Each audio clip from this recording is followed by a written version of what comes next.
Salam alaikum et bienvenue. On est le 8 août 2026 et aujourd'hui, je vais vous rendre fiers, vraiment fiers, parce que pendant qu'on parle sans cesse de pétrole et de gaz, il y a une autre richesse de l'Algérie dont on parle trop peu, la plus précieuse de toutes, nos cerveaux, nos jeunes. 3 étudiants algériens viennent de battre le monde entier. Oui, vous avez bien entendu, face à 130 universités et 48 pays, 3 jeunes Algériens ont décroché la première et la troisième place d'une des plus grandes compétitions de mathématiques du monde, premier devant les plus grandes universités de la planète, et je vais vous raconter cet exploit qui honore toute l'Algérie. Mais dans cette vidéo, il y a bien plus. Nous verrons comment l'Algérie se transforme en véritable pôle technologique avec l'intelligence artificielle. Nous parlerons aussi d'une excellente nouvelle pour la diaspora, une nouvelle ligne maritime directe qui démarre aujourd'hui même entre l'Italie et l'Algérie. Et enfin, une première médicale historique réalisée dans nos hôpitaux qui montre le niveau de la médecine algérienne.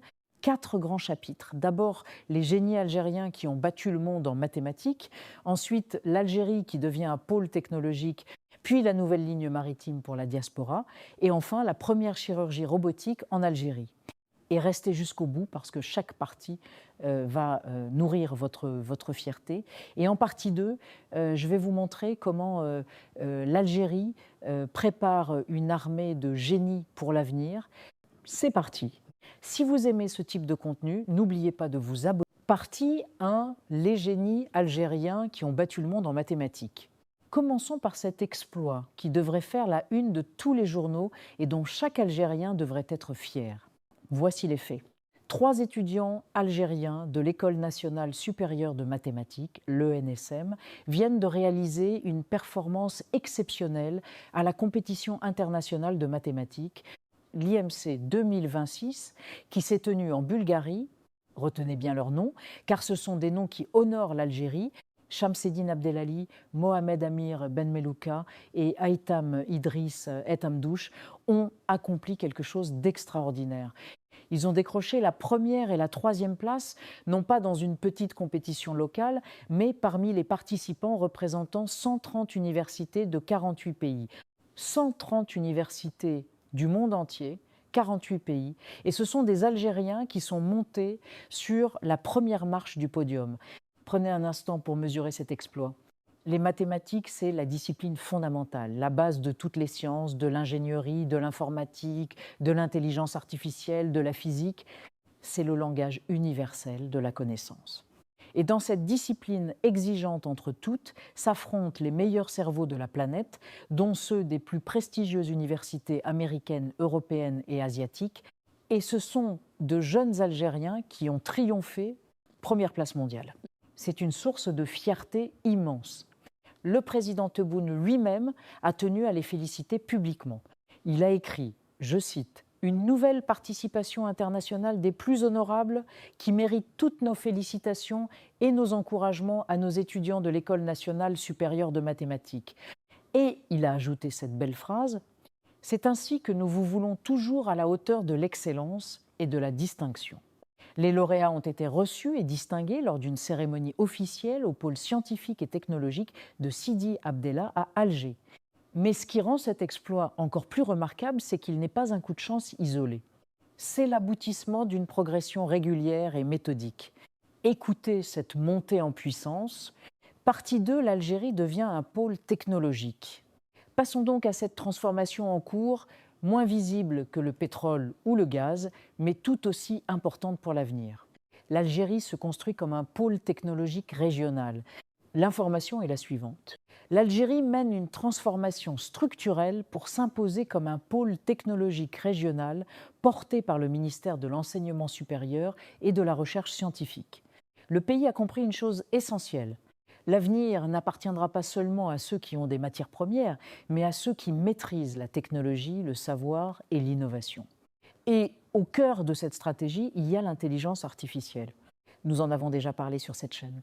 L'Algérie a créé une école nationale supérieure d'intelligence artificielle, une des premières du genre en Afrique. C'est un signal fort.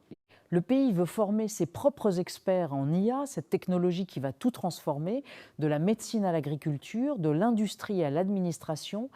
Un rapport international a souligné une idée puissante. L'intelligence artificielle pourrait permettre aux pays en développement d'accomplir en une décennie ce qui prendrait autrement un siècle, à condition d'agir rapidement. Vous comprenez l'enjeu. L'IA est une chance historique pour l'Algérie de brûler les étapes, de rattraper son retard et de sauter directement dans le futur. Mais à condition d'agir vite. Et l'Algérie l'a compris.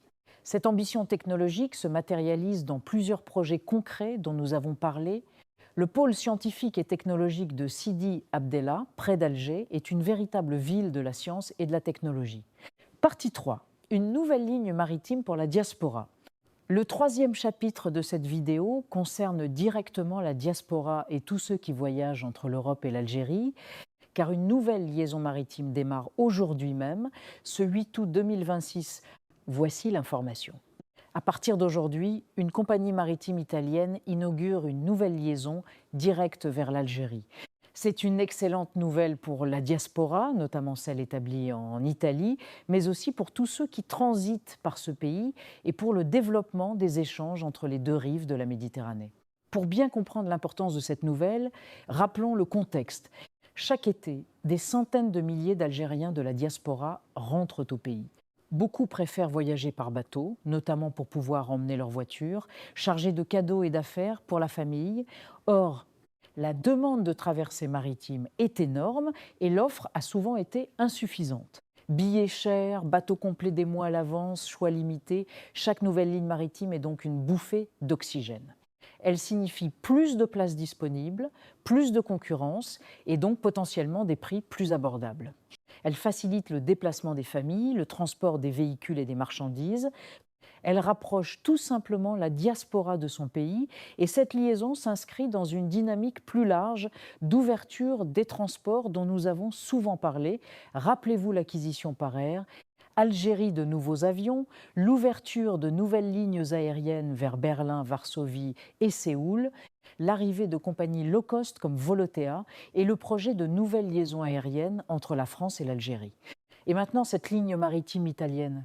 On voit se dessiner une volonté claire, mieux connecter l'Algérie au monde et surtout mieux servir sa diaspora. Cette liaison a aussi une dimension économique importante. Le transport maritime, ce n'est pas seulement des passagers, c'est aussi des marchandises. Une nouvelle ligne entre l'Italie et l'Algérie, c'est un canal supplémentaire pour le commerce entre les deux pays. Or, l'Italie est un partenaire économique majeur de l'Algérie, notamment dans le domaine de l'énergie avec le gaz. Renforcer les liaisons maritimes, c'est renforcer les échanges commerciaux, faciliter les importations et les exportations et développer l'économie. Partie 4. Première chirurgie robotique. Le niveau de la médecine algérienne. Pour ce quatrième et dernier chapitre, parlons d'une avancée médicale qui doit nous rendre fiers et qui touche à ce qu'il y a de plus précieux, la santé. L'information est la suivante. L'Algérie vient de réaliser sa première chirurgie robotique de la prostate. Une première médicale historique qui marque l'entrée de la médecine algérienne dans l'ère de la chirurgie robotique. Une technologie de pointe réservée jusqu'ici aux systèmes de santé les plus avancés du monde. Expliquons ce qu'est la chirurgie robotique car c'est fascinant. Il ne s'agit pas d'un robot qui opère tout seul. Rassurez-vous. Il s'agit d'un système sophistiqué piloté par un chirurgien qui manœuvre des bras robotisés d'une précision extrême. Le chirurgien, installé à une console, contrôle ses bras qui reproduisent ses gestes en les affinant, en éliminant les tremblements et en permettant des mouvements impossibles à réaliser à la main. La caméra offre une vision en 3 dimensions, agrandie, de la zone opérée. Quels sont les avantages? Ils sont considérables pour le patient. Des incisions beaucoup plus petites, donc moins de douleur et des cicatrices minimes. Une précision chirurgicale accrue, ce qui peut réduire certains risques de complications. Moins de perte de sang. Une récupération plus rapide. Un séjour à l'hôpital plus court. Un retour à la vie normale accéléré. Pour une opération délicate comme celle de la prostate, où la précision est cruciale pour préserver certaines fonctions vitales, cette technologie représente une avancée majeure. Que l'Algérie maîtrise désormais cette technologie de pointe est un signal très fort. Cela signifie plusieurs choses. D'abord que nos médecins et chirurgiens sont capables de manier les technologies les plus avancées. La compétence médicale algérienne n'est plus à démontrer. Ensuite, que l'Algérie investit dans des équipements modernes et coûteux pour offrir à ses citoyens des soins de qualité comparables à ceux des pays développés.